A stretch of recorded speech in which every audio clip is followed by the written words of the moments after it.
Ms. Dean. Thank you, Mr. Chairman, and I thank the ranking member and you both for bringing us this thoughtful hearing, and I thank those who have come here to testify for your thought-provoking information and expertise. Mr. Benavides, I was interested in talking with you because I'm a little nostalgic. My grandfather, Bill Dean, had a garage in Germantown, Philadelphia, part of Germantown, Pennsylvania. Dean's Auto. His slogan was the Dean of them all. We repair everything, the Dean of them all, something like that. And how he advised me when I bought my first used car. I bought a Mazda RX-7 used. I think it had the pop-up lights and an electric, it was a great car, rotary engine, remember? An electric antenna, and he warned me. He said, Mad, when you do that, you're gonna wind up with more repairs. More gadgets, more repairs. Well, that didn't stop me. I loved the car. It was a lot of fun. I was thinking of you. Bring us up to speed. You know, if my grandfather were here today, what is it like in your repair shop, your body shop, your repair shop, with the challenges that come in as a result of a vehicle breaking down or being backed into, whatever it is? What's happened in the last 10, 20 years? Thank you, Congress-Lady. You'd be astounded at what we face on a daily basis. We're dealing with more crash parts, more electronics, more lane departures, more, you know, I see that guy in the commercial when he's clapping his hands as he's driving that vehicle. I have to put that vehicle back on the road after it gets in an accident so he can clap again as he goes down the road. It's very difficult. It's a scary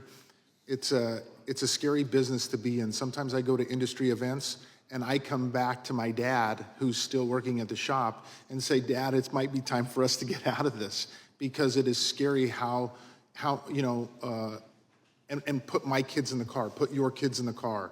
And we have lane warnings, and we have departures that we have automatic braking now that we have to make sure is correct.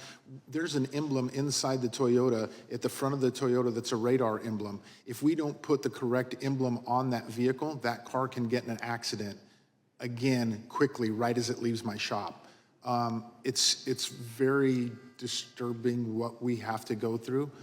So essential to you, for your peace of mind and your ability to do your job well, is the repair data, very transparently. Is that correct? Absolutely. It's the one thing we count on. From when it comes into my shop, we look up repair data to fix the vehicle. When we check it in to get it to the repairer inside the shop, we look at the repair data. When we give it to my technician, we look at the repair data. When it gets out of his hands, we look at the repair data. When we return it back to the customer, we have to scan it again and make sure we look at that repair data. So we're constantly needing that data to repair those vehicles. Thank you very much. Mr. Wiens, in your written testimony, you concluded, quote, a robust repair market creates and expands job opportunities in the United States, keeps reusable, repairable products out of the waste and recycling streams, and gives consumers more options for what to do with a malfunctioning product. I'm in favor of all of those things. How do you respond to the suggestion that the right to repair is harmful to U.S. businesses, is harmful to content creators? Well, I don't think the right to repair has much to do with content creators, but it really is it's a balance between big business and small business.